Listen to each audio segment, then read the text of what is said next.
What is going on, New York Giants fans? Hit Squad back at it with another video, another live stream video. Definitely enjoying doing these. As you guys know, we got Coach Ed Gladney here. We got Chris from CPNY Sports, Aaron from That's My Sports. Appreciate you guys making the time to come out, talk some Giants ball. Appreciate everyone that'll stop by and show some support. Definitely give all of these guys a follow as well as subscribe to their YouTube channels. You can find their links to the YouTube as well as their X accounts below in the description box. Definitely go and do that. They make great Giants content. How are you guys doing, man? I'm doing good, and you? I can't complain. I can't complain. Living, breathing. I'm blessed, man. Can't complain. All right, everyone else, how are you guys doing? I'm just glad that Great. we have bye week. Absolutely. Get everyone The healthy. Giants can't lose. The Giants cannot lose this week. I'm thankful. We've seen 2 dubs in a row, so we're on a little bit of a high note. So it's great to be here. Definitely. I agree with you 100%. And the Giants, I mean, look, with this bye week, it definitely gives us some time to kind of reflect on, this past win against New England.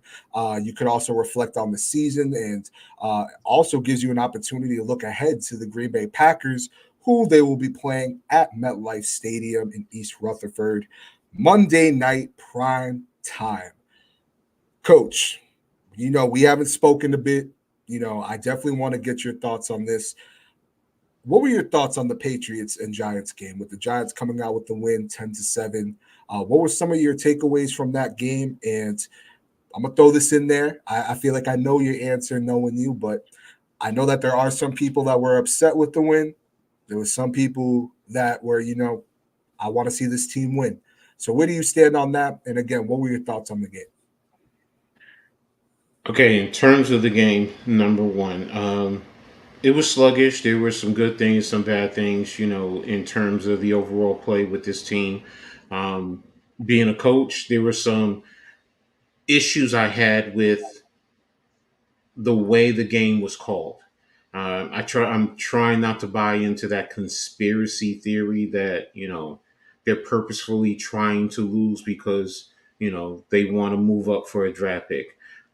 I'm not one to, as anyone who knows me will tell you, I hate losing more than I love winning, and I'm a competitor. So you know what? I want to win each and every time. I want to see a win each and every time. Any team that I root for goes out on the field, court, whatever. You go out there to win. Um, I understand that some say, well, the GM should put bad players out there, but I always say this: those players are playing for their livelihood.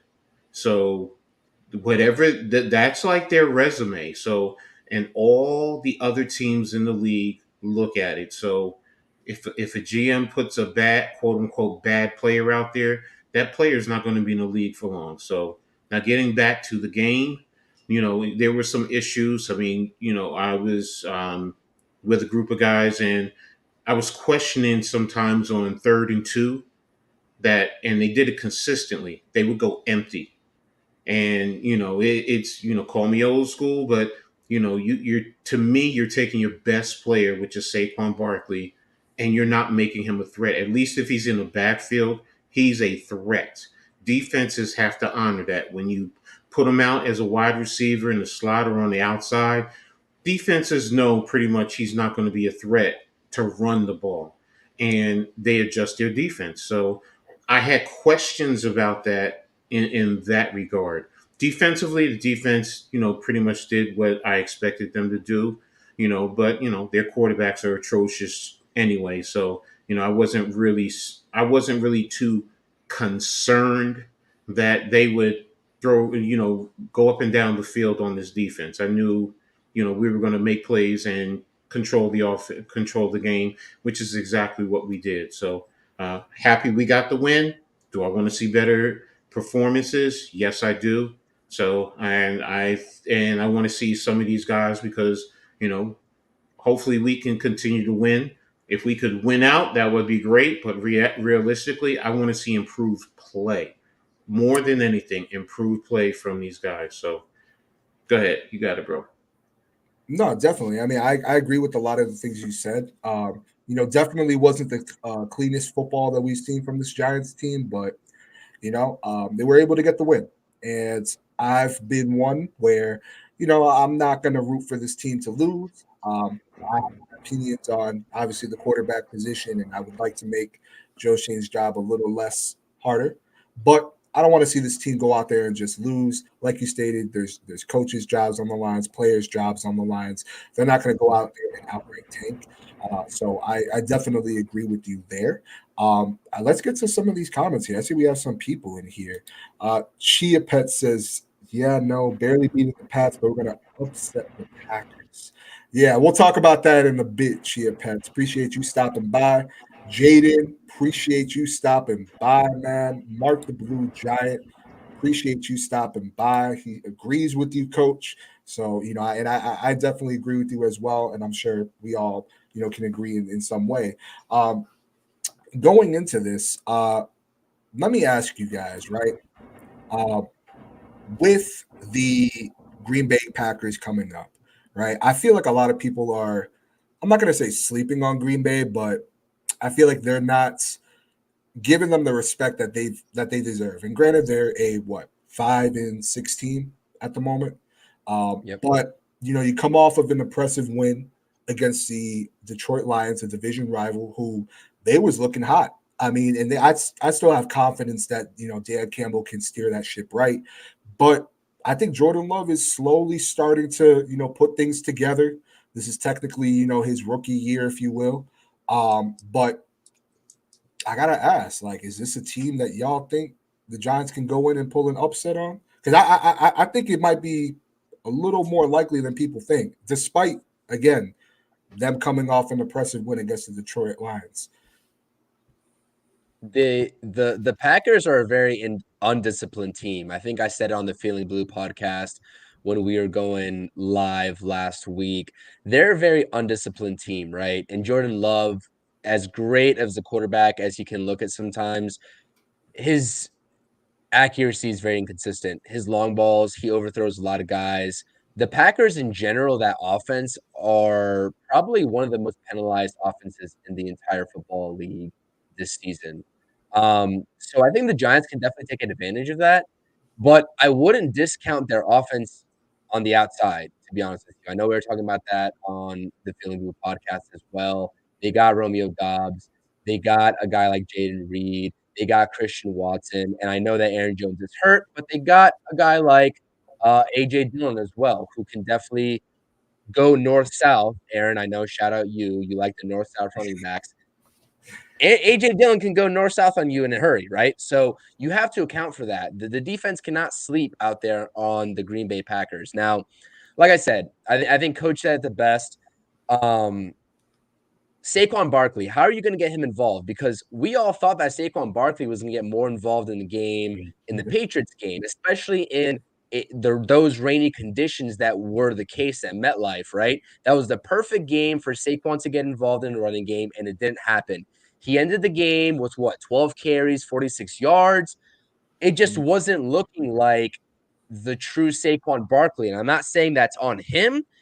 I'm saying that the schematics of it, whether you're going empty backfield like Coach is saying, or just for the fact of the matter that they weren't blocking for him, is the issue.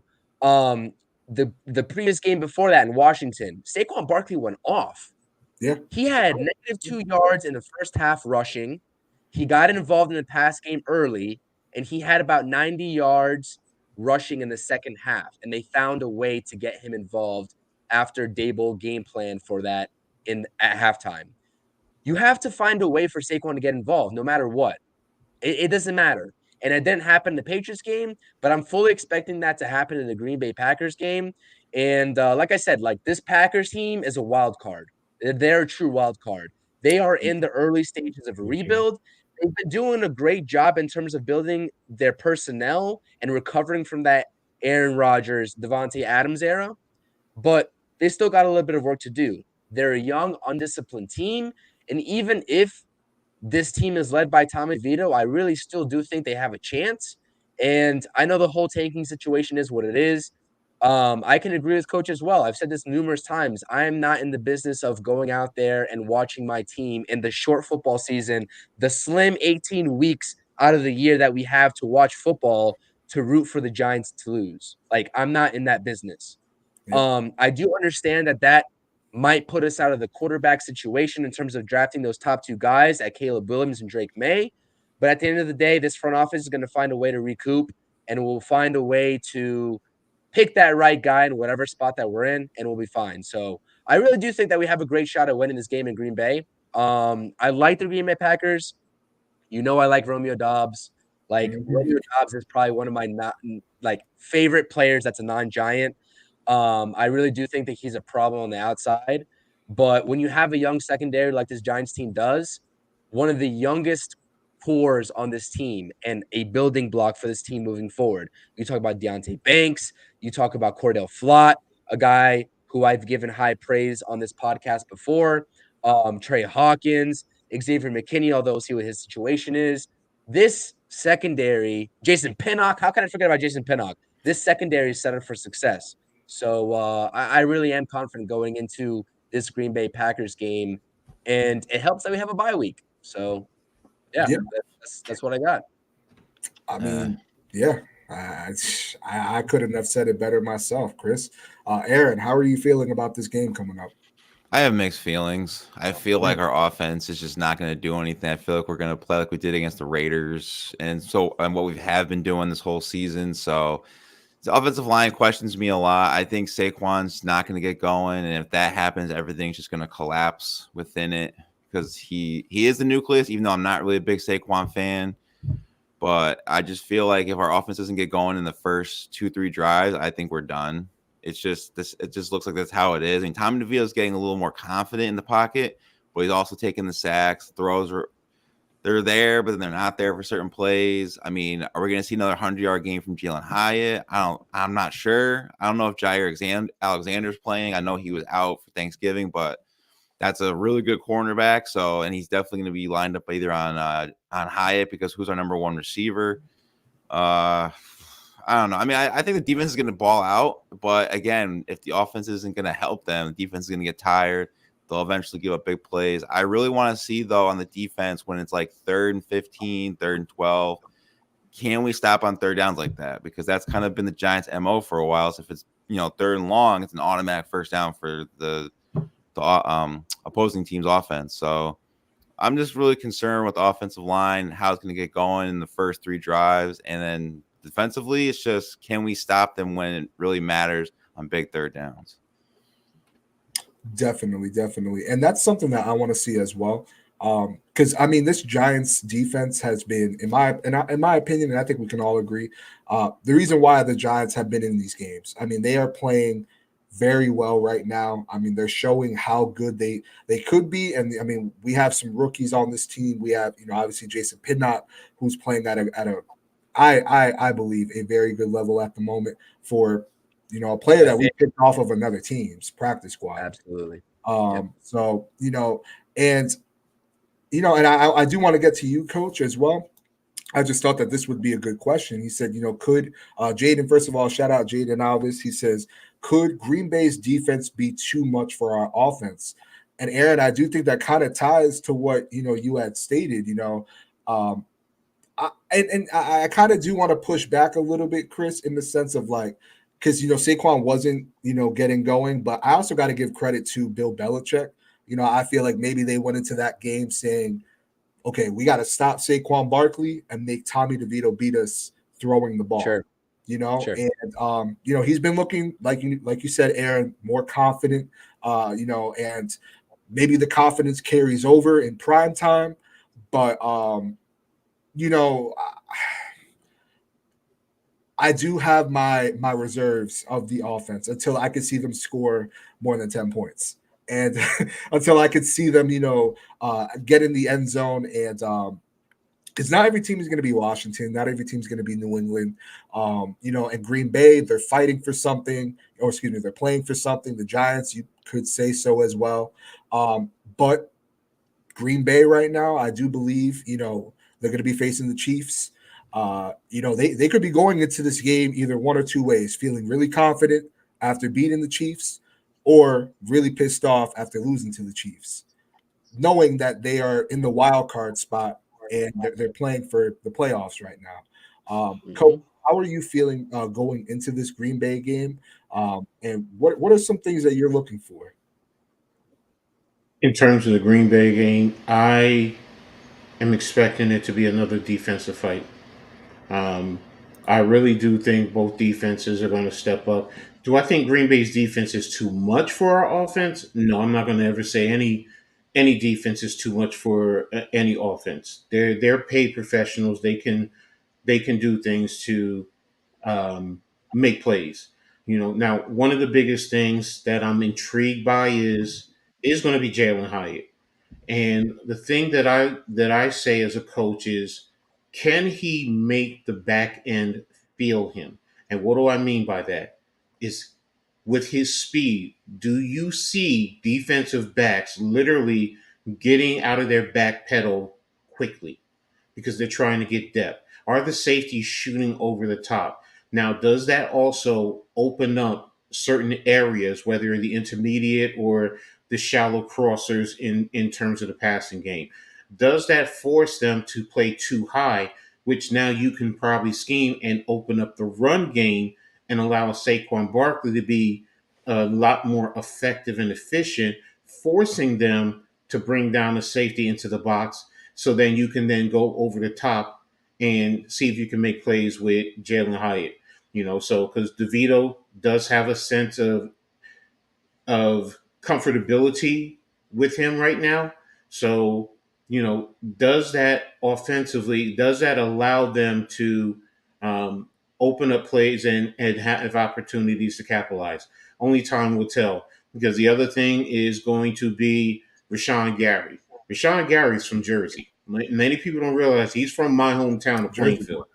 So he's back home, so he's going to want to show off for all his family and friends. So that's going to be a big thing with our tackles. Now, At, yes, he's been a little sluggish in injury, coming off of the injuries, and he's not his normal self. So, can he round into himself? And then Tyree Phillips, what is he going to be able to do offensively? Is he going to be able to handle that type of pressure?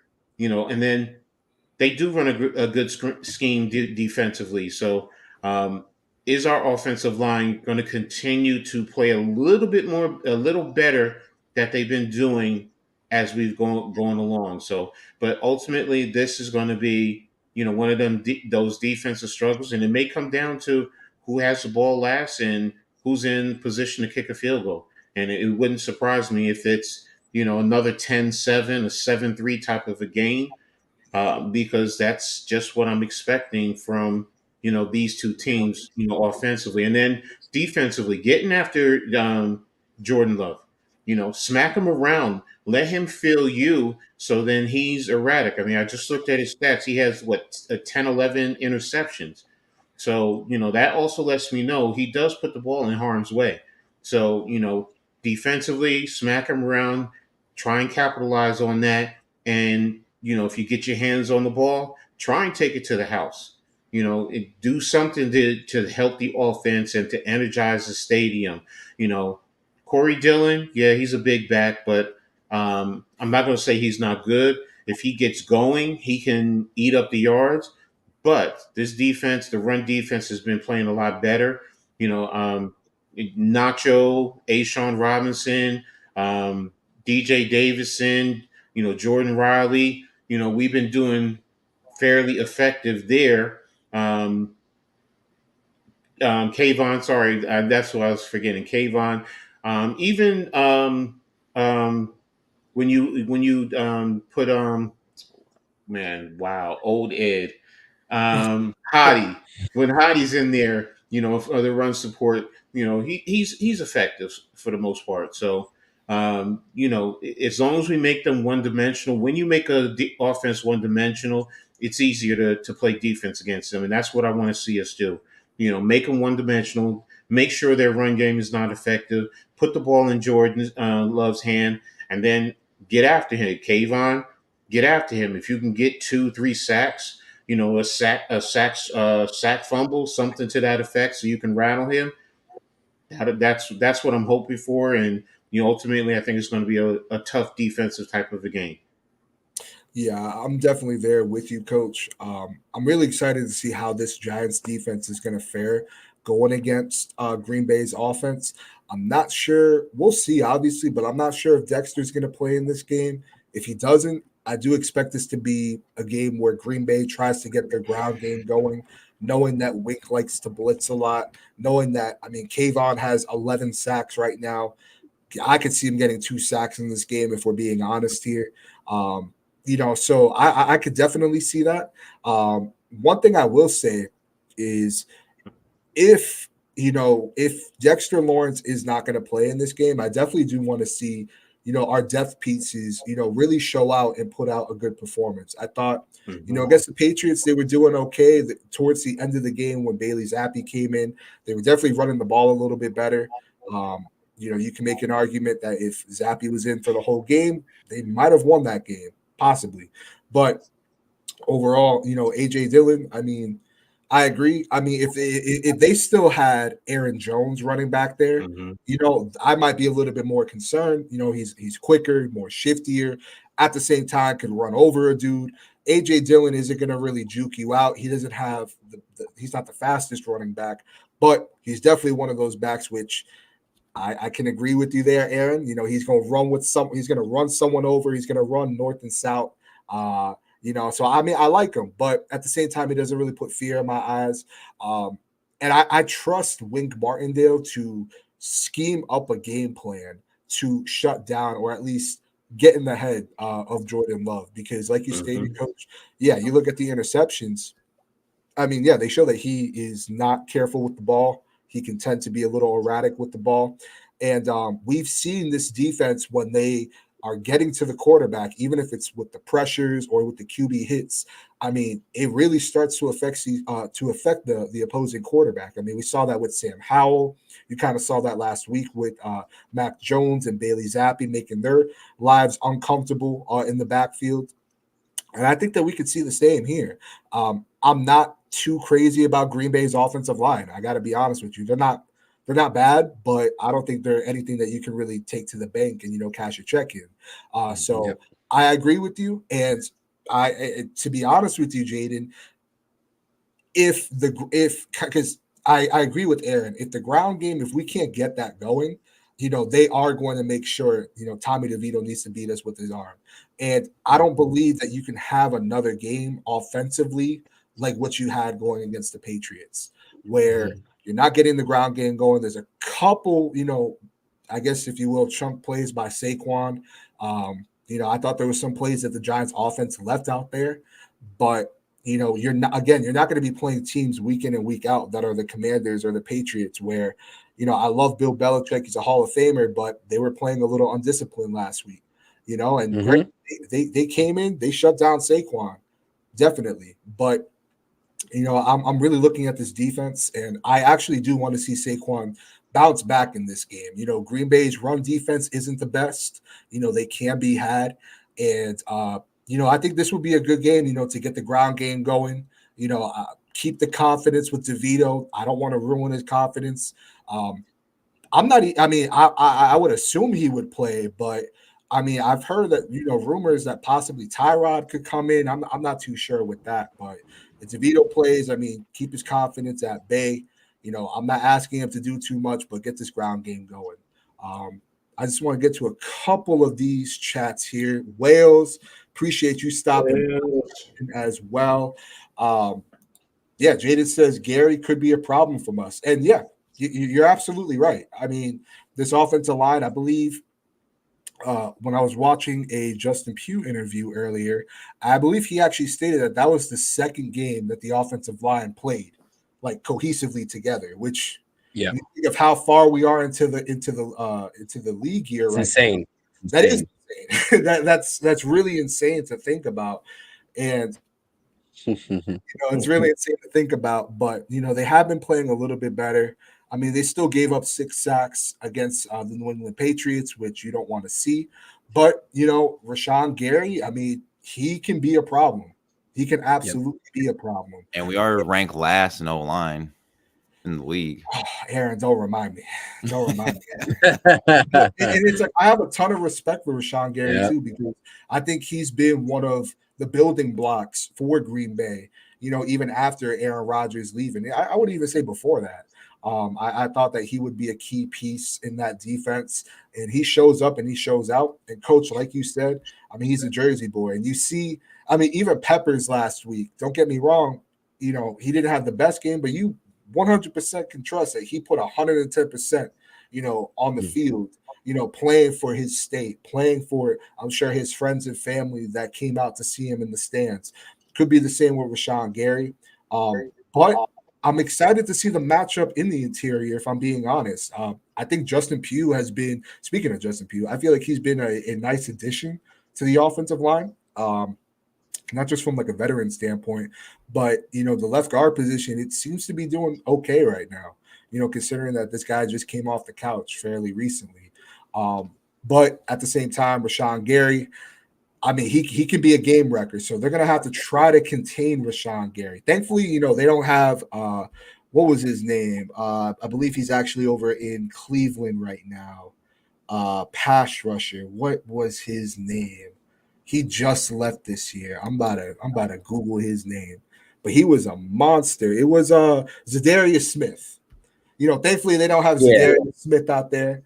I think that he would run laps on Tyree Phillips, who he's been playing okay with Evan Neal being out of the lineup, but thankfully that ain't the situation. I gotta ask y'all this, man. Should we expect to see another big performance by Jalen Hyatt? I gotta be 109 yards on that Patriots secondary. Listen, so I will say this 100% about the Packers defense. Like Jair Alexander is practicing again for the Packers. He probably will play this week against the Chiefs, but if not, he definitely will appear in the game against the Giants. So that's something that you have to game plan for, and that's something that does directly affect Jalen Hyatt. You talk about Rashawn Gary, but a couple other names on the Packers defense I definitely want to point out because I do watch Packers football just due to my girlfriend being a Packers fan is Quay Walker, Jonathan Owens, Lucas Van Ness. All those guys on the Packers defense are definitely game changers for them. Now, like I said in my opening statements, they are a undisciplined football team, not only from the defensive side of the ball, but from the offensive side of the perspective as well. Like they are an undisciplined football team. They are probably top 5 in the league in penalty yardage. If I had to guess off the top of my head, I would put them top 5. And I don't know how much of that is attributed to Matt LaFleur. I don't like Matt LaFleur for their system, but that's neither here nor there. They are an undisciplined football team. That defense really, though, has a lot of holes. Let's be honest with you. That defense has a lot of holes. They're 5-6. They really are in this intermediary era where they're trying to recover from that Aaron Rodgers loss. They have a couple of pieces on the defensive side of the ball that can give you fits. But all in all, even with a Tommy DeVito-led team, you should be able to find the gaps in that defense without a doubt. Without a doubt. And like I said, I know Jalen Hyatt's probably going to be lined up on the outside. I'm not sure if Jair Alexander's going to be lined up with Darius Slayton, if he's playing, because I don't know his injury status, but if he's going to be lined up with Darius Slayton or Jalen Hyatt. But you know who my guy is on the offensive side of the ball. It's Wan'Dale Robinson all day, every day. You got to find a scheme to get Wan'Dale Robinson open in the short game, because as soon as he breaks that short field, he's a menace to tackle. So, like I said, like the overall question, which I wanted to get to before, in terms of what Jaden was asking about Rashawn Gary being a problem and if the Green Bay Packers defense can, I guess, overwhelm the Giants. Like I said, I definitely think that they're tricky, they definitely overwhelmed the Detroit Lions. If you need to go back and see what peak Green Bay defense is like, go back to that Thanksgiving game and watch the tape against the Lions. I saw all I needed to see live about how they're getting after Jared Goff. So if the offensive line is not feeling it that day, Tommy DeVito, like I feel bad for him because Jared Goff was on the run, and Jared Goff, a Pro Bowl quarterback, looked uncomfortable against the Green Bay Packers. So if the offensive line for the Giants is not willing to show up and be up to the task, it's going to be a long night. But other than that, like I said, you can find the holes in the secondary. Their secondary isn't that great. Their linebacker play isn't really that great. You can find the holes there.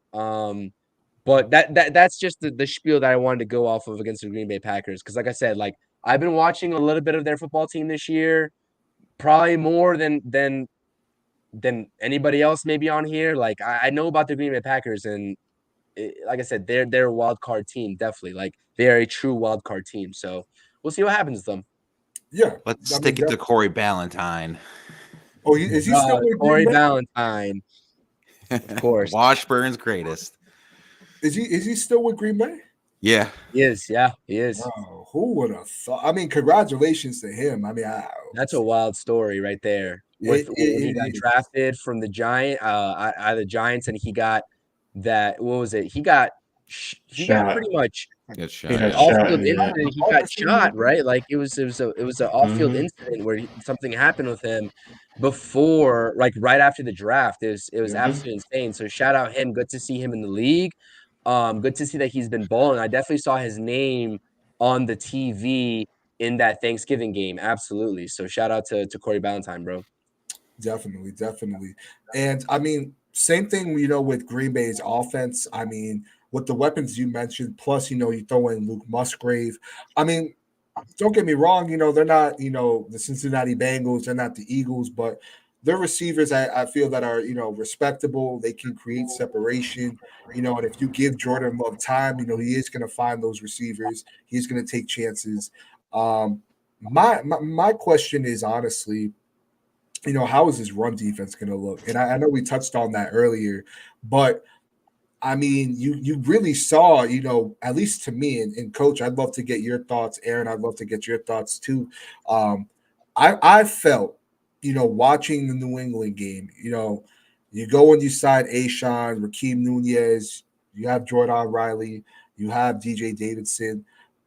I still feel that that's a position they have to address very early in this upcoming draft, because you saw with Dexter. I mean, New England didn't care. They decided, we're just going to run on you and you have to stop it.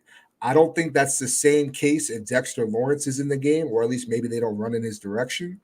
But I mean, even with Leo in, I mean, they were playing okay. But I do believe that is a position that they have to address. I mean, are you guys feeling confident with this DT room if Dexter Lawrence isn't good to go coming out of the bye?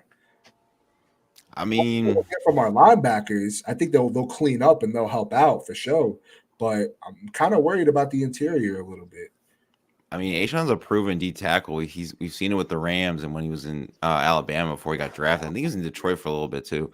Yes. But I mean, Dexter's a big key clog, and Carl Banks was saying it too when the Patriots were running on us right up the middle. They were like, "Oh, they're just going right up because Dexter Lawrence isn't there, that key clog." So I want to see more Jordan Riley. I don't know if he's hurt or whatnot. I think he's better than DJ Davidson, but that's just me. So I want to see more of Jordan Riley in there, but I don't know. I kind of want to see how Azeez Ojulari does more in the on the defensive line, or I guess linebacker core. I guess I feel like we just need to put more pressure, because I feel like the D line it's okay, but with Dexter, I think it's way better. Oh, absolutely. Coach, how are you feeling about the DT room? I mean, because I know you were talking about it a little bit earlier, but is that something that you have confidence in if Dexter isn't good to go coming out of the bye? Yeah, I have confidence that they can come out and perform.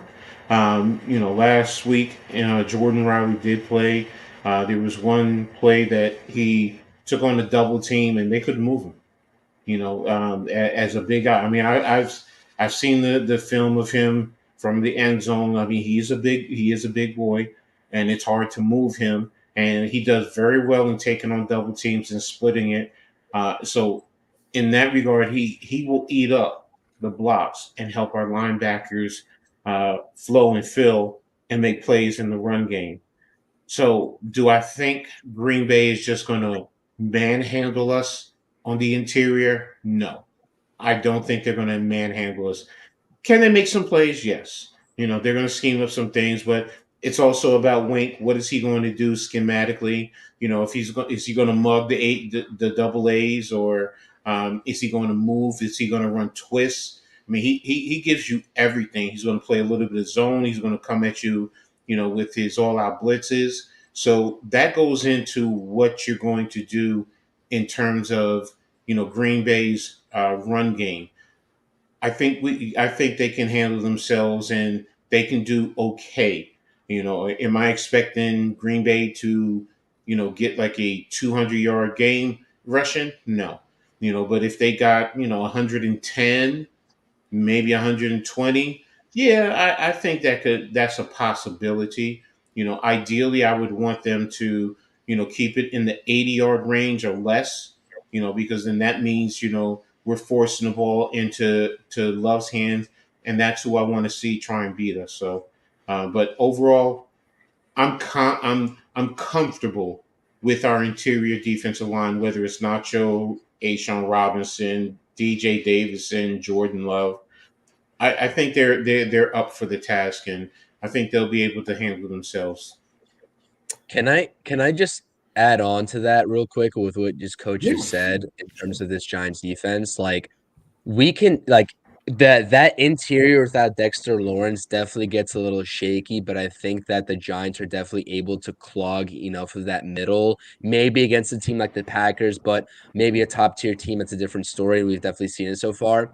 But one name that I definitely wanted to bring up in this whole sort of conversation about the Giants defense, particularly in the pass rush sense, is Isaiah Simmons, impending free agent. Don't know what's going to happen to him this offseason. I think he's been definitely playing up to the standard of let's give him an extension.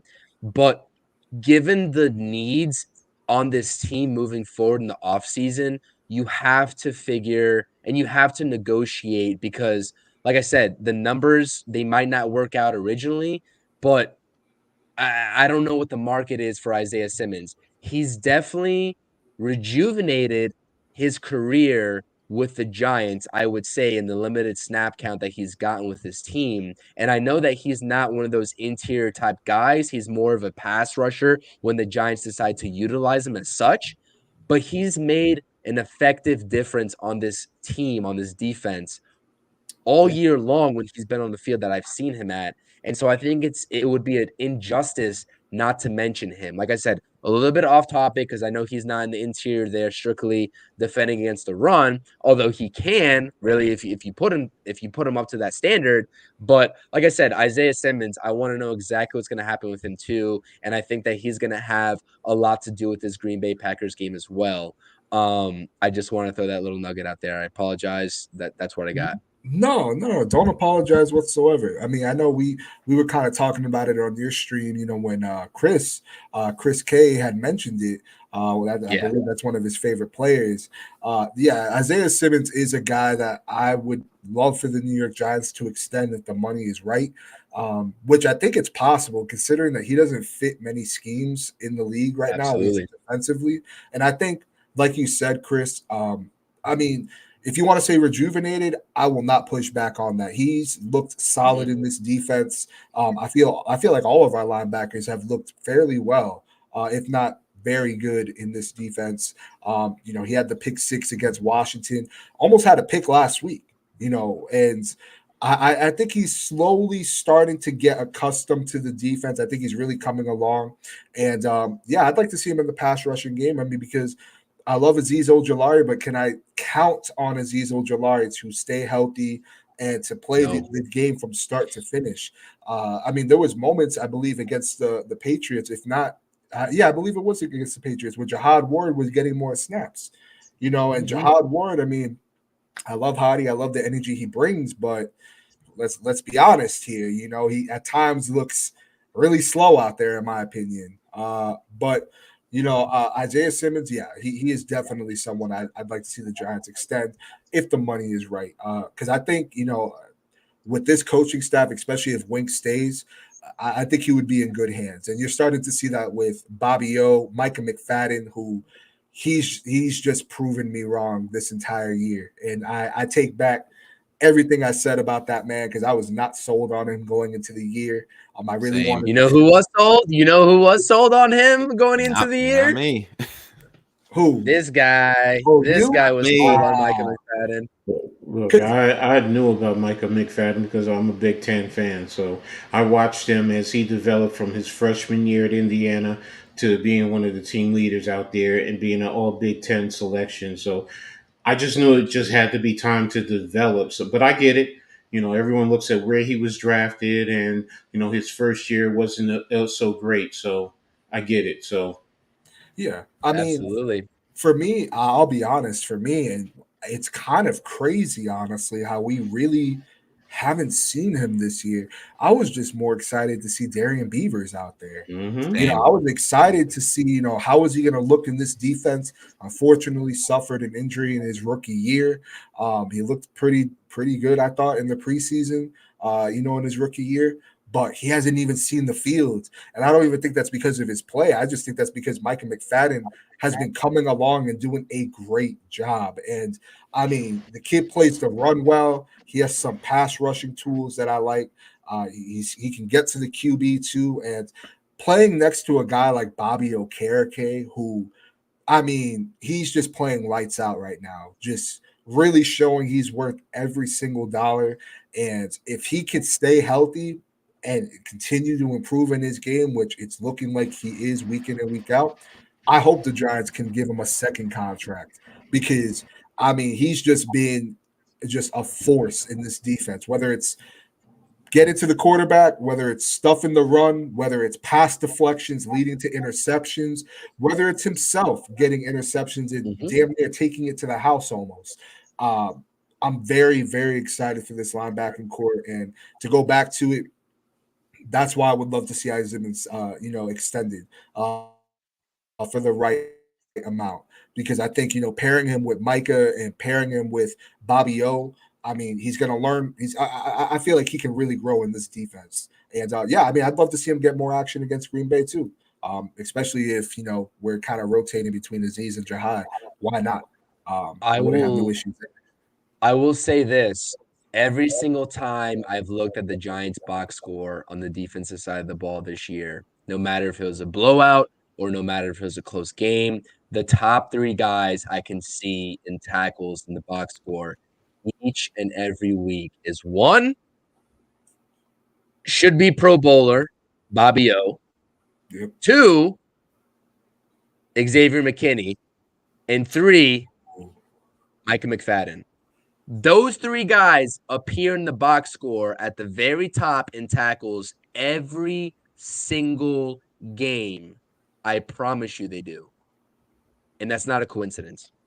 No, it's not. It's not a coincidence. I mean, Xavier McKinney got his first interception last week. I mean, I feel like I don't know. You know, everybody has their own opinion, but I do believe that a lot of fans, I'm not going to say turn their back on him, but took how he felt, you know, a couple of weeks ago to heart, you know, and really, you know, I don't mind that. You know, for me personally, I want players that want to win.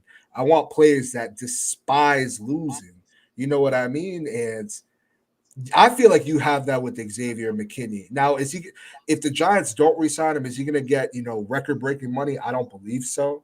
But No. I mean, where else would he go? I mean, I don't see Patrick Graham staying in Las Vegas, you know, after this year. Like, I don't know where he would go. Where, you know, I just feel like, you know, in the Giants, he's doing really well. He's showing that, you know, like you said, I mean, he's a great tackler. He can get in the box. He's been playing a lot more in the box this year.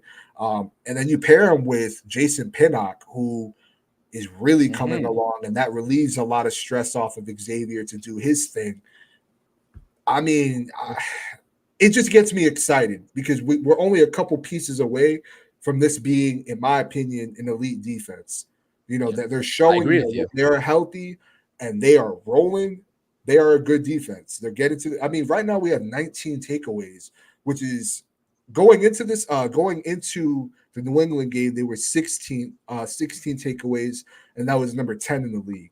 So now they have 19. I want to check to see if that kind of rose them up a little bit or if that had them stay at 10. But either way, this is a defense that couldn't get a turnover to save their life in the beginning of the year. And now, they're coming in bunches. They're not coming like, we had 2 back-to-back games with 3 takeaways. 3 takeaways, 2 points for you. If you can put up 2NJ's comment depth. Yep. First, has nothing to do with this. Jason Pinnock, my favorite Giant. He has definitely proven himself to be a starting safety in this league. My second point does have to do with his depth. Joe Shane has proven that he is committed to building the depth in whatever position that you think, whatever position you want. Joe Shane has proven that he is going to be committed to providing the depth on this team. And you just mentioned it. The safety position. Should the Giants re-sign Xavier McKinney? I would be fine with it. Of course. Xavier McKinney is a great player. It depends on what his value is and what the market is for him. But I think that the Giants should resign him. If he walks, though, are we really going to be worried with how young this secondary is? Honestly, to be honest with you, if Xavier McKinney walks, I'm fully confident that the New York Giants and Joe Shane can find the right piece to start alongside Jason Pinnock in 2025. I really am. I really am confident in this front office to find that replacement. They do it very well. And I feel like this fan base hasn't given this front office enough time to fully prove that flexibility. I really do. Yeah. And like I said, if you've been following what I've been saying about this Giants team, my favorite position group is this secondary. Not only with how young they are, but with how flexible they are without Xavier McKinney in the picture. Like I said, I want Xavier McKinney here. I want him re-signed. But if the X's and O's of his contract doesn't work out, they have pivot points to go to. Now, I'm not saying Dane Belton is going to match his production. I'm not saying Javarius Owens is going to match his production. But those are starting points to try to fill in that spot without Xavier McKinney. And you look at a secondary that has Deonte Banks, rookie, Trey Hawkins, rookie, Cordell Flott in his second year. Mm-hmm. Javarius Owens hasn't played a lick. And I haven't been impressed with what he put up in the preseason. Rookie. Dane Belton, same thing, young. Jason Pinnock's 24 years old. This secondary is the youngest core on the New York Giants team right now. And I think a lot of people are underestimating what is honestly, I'm not going to lie to you. I think the toughest position group in football to try to build from the ground up is your secondary. And I think I firmly believe that. And I do believe that. I do believe that. Maybe outside the offensive line. I do believe it's a secondary. And the cornerbacks in particular. And I've said, you've heard me on the Feeling Blue podcast. You know how I feel about cornerbacks going in the first round. Those don't hit more often than not. We've seen a lot of busts go in the first round that are cornerbacks. We've seen it. So, like I said, y'all can disagree. I definitely respect your opinion. I understand the offensive line probably is the group that you need to sort of prioritize, and that is the hardest. But I think a hard second, a 1B from that is definitely the secondary. So I'll leave it at that. That's my little rant for you all. That's what I got for the chat. Okay, Coach, I see you smiling over there. I got to hear what's on your mind. No. He cleaned it up. I mean, because I get what he's saying about the DBs. Because a lot of times you put the DBs on an island by themselves, and we're in a passing league where downfield passes. You're playing either a quick receiver, quick twitch receiver, a vertical speed. Then you're playing a big bodied receiver. So I get all of that. But the offensive line is always going to be the toughest because it's dependent. It's dependent on each other. I mean, you can have one dog of a cornerback and leave him by himself, and then play, mix and match or some combination of man zone with the rest of the DBs. But the offensive line, you can't. I mean, you're going up against blitzes. You're going up against different schemes, stunts. You need to know what your partner. You both have to be on the same page in terms of what you see. How are you going to block it? The center making the calls, which way are you sliding the line? If you're splitting the line, if you have a running back filling in, if not, the quarterback has to know. So that to me is the toughest because that's the true unit that has to play together more so than anyone.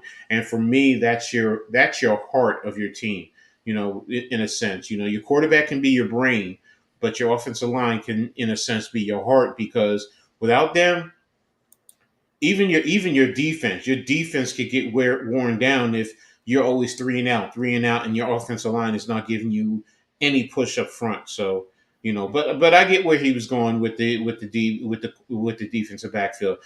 Plus they're the last line of defense. You go over the top on them, you can break a defense in some regard. So I get what he's saying, but plus I'm a big old sexy fatty man. I'm always going to love my big boys up front. The hog Played mollies it. up front. You can't go wrong I with them, played it man. in No, I feel college. you. I played D-line in college. Went up against old linemen when I was playing a little semi-pro. Played both sides of the ball. Man, that's the most physical and the most demanding. That you're going to play. So. But like we're truly blessed to have a cornerback like Deontay Banks and hit on him at where we did, right? Like that Mm-hmm. is a true blessing. And like other teams, you look at the Commanders, they drafted Emmanuel Forbes at the 17th pick. Like, no disrespect to that organization and Emmanuel Forbes, but like they reached for him. They reached for him. He might be the second or third best cornerback drafted in this draft, and he got drafted second. It was Devin Witherspoon, him, Deontay, and then no, it was Christian Gonzalez, and then Deontay, I believe, and then Joey Porter. So like, No, wait a No, I minute. think It it was was. You're Witherspoon, close. You're close. Gonzalez. What's his name with the Redskins? then Forbes. Forbes, then Deontay, For then then Joey Deontay, Porter. then Joe. Okay, But yeah. yeah. So But I like see what you're saying now. but like you know what I'm saying, like, and that's the reason why like we haven't talked about it, and I don't plan on talking about it, but like Deontay went on his live stream after the Commanders win for a reason, right? Like he knew who was drafted in that spot at 17 for a reason, and he knows the production that the Commanders are getting out of the cornerback spot when they damn near picked what was it 7 or 8 picks before the Giants and picked in that position group that is already scarce as it is.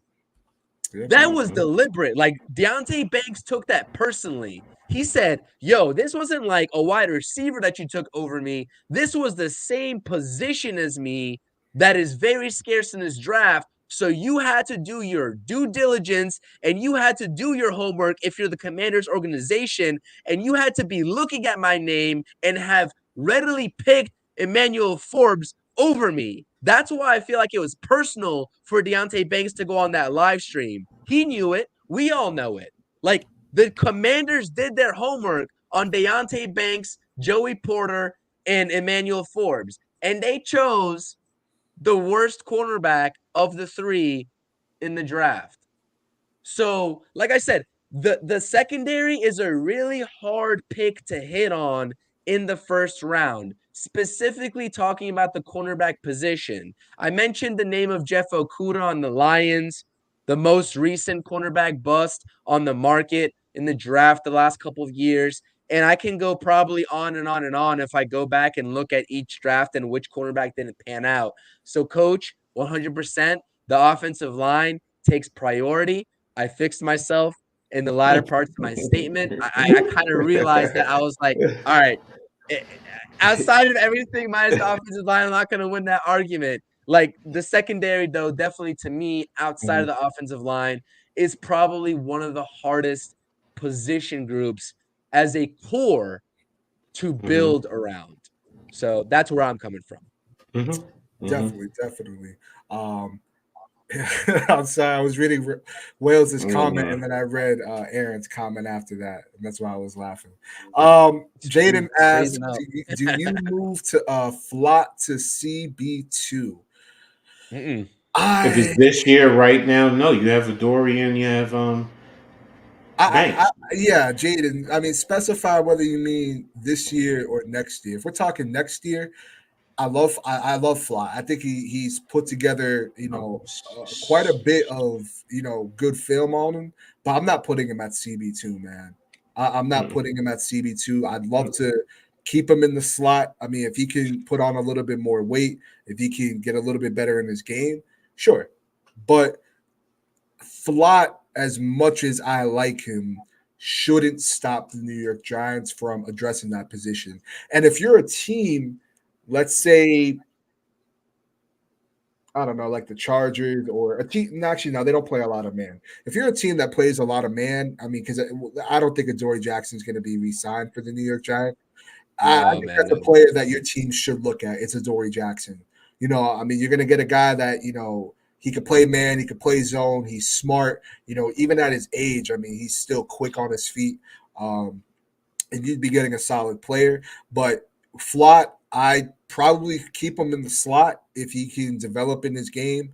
But I don't think I would put him at CB2, not even next year. If you're gonna say next year, Jaden. I'm not gonna lie to you. When Jaden first put that, I'm not wearing my glasses right now. I can't even lie to you. I thought Jaden was saying that he would move Cordell Flott for a CB2. I didn't realize that he was saying that he wants to move Flott to CB2. So that's why I said that in the bottom. But I don't think that changes my answer. I think Cordell Flott is the slot cornerback. We've experienced some heartaches with the likes of Adoree Jackson in this first half of the season trying to play slot, and then Darnay Holmes in years prior. That's not going to work out. And I see Coach Ed shaking his head about Darnay Holmes, his calling and Zane, the belt guy, our guy on here. He said that special teams is Darnay Holmes' calling. So stay with Darnay Holmes if you're sticking with him on the roster in special teams, but do not put him out there in the field. I promise you, you're going to regret that. But one thing that I would like to say, and I see Coach Ed wants to go. One thing I would say is that I don't know if Trey Hawkins is going to be the answer at cornerback 2 outside of Deontay. Deontay is obviously the cornerback 1 for the future. I don't know if Trey Hawkins is going to materialize to that, but I would keep Cordell Flott at the slot position because he has the intangibles to play that position. And I like the aggressiveness that he plays with off the line. So I would stick with him there at the slot and try to backfill the cornerback 2 slot on the outside if you're not confident in Trey Hawkins. Coach, I'd love to hear what you would have to say about that. Well, first, I wanted to talk about Darnay Holmes. Yes, I've had my issues about Holmes. He has all the tools. It's just for some reason he cannot play man. He's great in zone. That tells me he's better in a zone scheme. Like one of the things some of the other guys that I've talked about with him is he's phenomenal at dissecting screens and making a play. He's phenomenal at doing that. So, but when it comes to zone, for example, crossers, he just doesn't understand or he doesn't anticipate better what's happening and going into his fourth, fifth year, I mean, this is something that he shouldn't be struggling with. So Yeah. that's why I have my issues with Darnay Holmes. You put him in a zone scheme, I think he's great in the slot position. He'll be fine there. But yeah, overall he's a slot guy. As far as Flott is fine at the slot position. I think Hawkins may do a little bit better going into next year. I mean, this year, yes, we were infatuated with him in preseason, but once the regular season comes about, it got the better of him, and he learned. And he has the tools. He does. He has the skill set. He just has to develop. And I think that's what you're going to see going into next year. That he's going to take a step up. Is he going to be an elite player next year? No, I'm not anticipating that. But if he is the cornerback number 2, I am expecting him to hold his own against the number 2 receiver that he's going to face going into next year. So, but again, I'm also not close to the fact that, if we got to draft a cornerback and he ends up being the number 2, hey, do what you got to do. Yeah. And like I said, Sure. I don't think Flott should stop you from addressing, the cornerback position. Like you said earlier, Chris, this is a very young secondary. I feel like it's only going to get younger. Definitely want to give a shout out to the chat here. Chris, appreciate you stopping by, my man. Hope all is well. Yes, sir. Flott gang. Wales, it's all love, man. I'm glad you were able to stop by, brother. God bless and have a good night. I think that's all we got here, man. I mean, it's going to be a fun game going against the Green Bay Packers. If you love defense, I think this is the game for you. I think we're going to see on both sides a good performance, hopefully a better performance from the New York Giants in terms of the defense, especially on offense. We got to hope that this offense can be, or at least play better than what we saw last week, because if not, it's going to be an ugly game for this Giants team. But that'll do it for us, y'all. Appreciate every single one of you that stopped by. Jaden, Mark, Jaden as well, Chia Pets, Chris, Wales. Appreciate you guys stopping by. Coach, Chris, is there anything else you guys want to say to the people while we're still here before we ride out? Coach, I'll let you go first. One, appreciate everyone, for stopping in. Great conversation. Great job, you guys. I really, enjoyed chopping it up with you guys. Looking forward. Well, first and foremost, those who know me know I'm big on college ball. I even got the game on right now, watching it. So I'm going to enjoy this weekend. It's a perfect time for the Giants to be on the bye, watching the championship games, looking at some of the different players. Eventually, I'm going to be, with a lot of other guys, breaking down, the different players, because we're going to be getting into really diving into the draft after the season. I do a little playing around right now, threw something out on my Twitter page. I'm going to be using the different simulators that are out there to, see how they all go. But that's pretty much it. Enjoy the games this weekend. Enjoy, whatever NFL games you're rocking with, and let's get ready to punch these Packers in the face next week. Absolutely. Throw one of those out there real quick. Mm-hmm. Definitely, man. Chris, you got anything else you want to say to the people while we're here, man?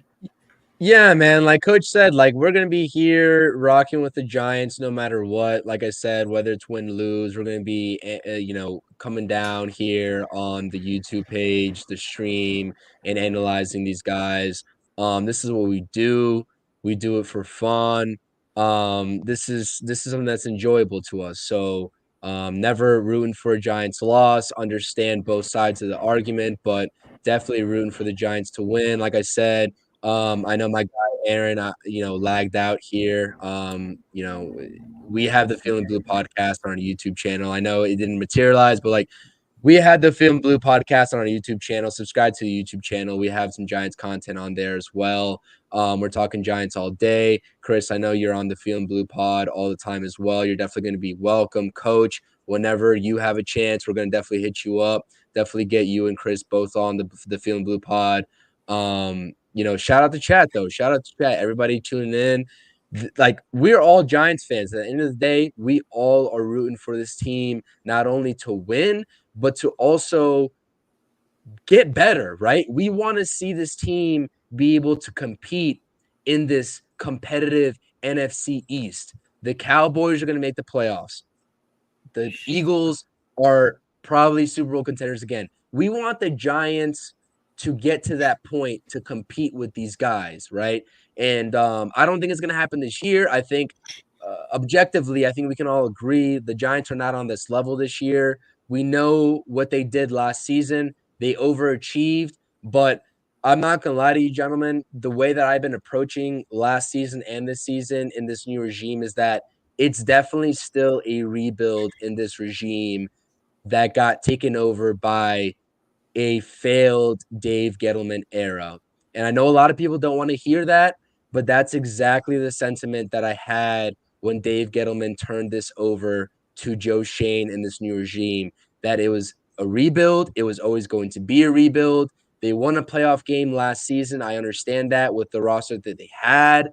It was supposed to be a little bit of a better this season. It didn't materialize, but it's a process. It's a marathon, not a race with this process. And like I said, the Giants in their roster, you've seen me say it time and time again. This roster is young. They're getting younger.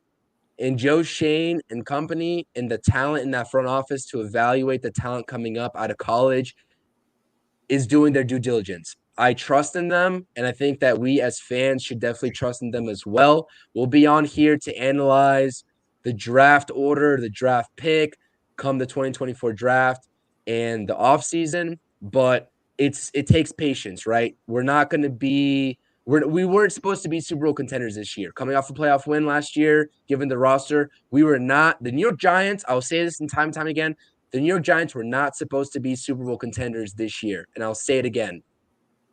And I think that a lot of people's expectations, like I understand raising expectations, but they were not supposed to be Super Bowl contenders this year. So I know it's a little bit of a rant. I apologize. I just want to put things into perspective in terms of having patience in the overall process of developing a roster and the talent from what got taken over from Joe Shane. So, like I said, a lot of people have their opinions on this front office, this regime, this coaching staff. There might be some coaching staff turnover in terms of special teams, offensive line. Definitely expected. But the mainstays in Joe Shane, Brian Dable, hopefully Wink Martindale, because I think we can all agree Wink Martindale's scheme definitely fits this team long term. That's a play moving forward. You can build off that. So hopefully that all is materialized. I appreciate it. Guys, like I said, keep rocking with us off season. We'll be providing you all the Giants content. I appreciate it. Chris, first and foremost, thank you for having us on this channel. Thank you for having us on the show. Great discussion. Yeah, absolutely, man. And I absolutely agree with your sentiment there. I echo it. Giants fans, we just got to be patient. You know, I know this isn't the season that we all wanted. You know, I thought this would be an 11-16. And that's okay. That's okay. You know, but I have full confidence in Joe Shane and crew. You know, I think they need a little bit more time, you know, to get their guys in, develop these guys.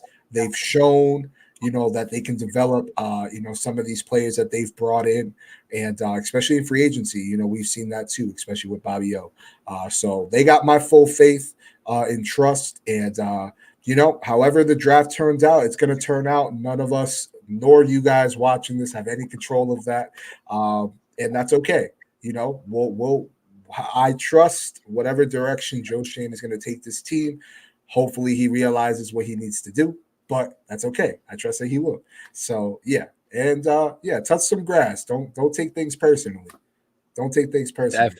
That's the most important part right there. That's the most important part. Touch some grass. This team will be fine for sure. Definitely. Yeah, definitely. Do what you got to do. But you guys, listen, you guys can find Coach Ed Gladney's YouTube channel as well as their Twitter. Same with Chris from CPNY Sports Network. Aaron, who unfortunately, as you guys see, it's just us three now. But regardless, you can find their YouTube channel and Twitter, as well as my man Rodney, Big Blue Corner. Same thing in the description box below. We appreciate you guys stopping by. We'll see you guys on the next video. Thank you. Peace.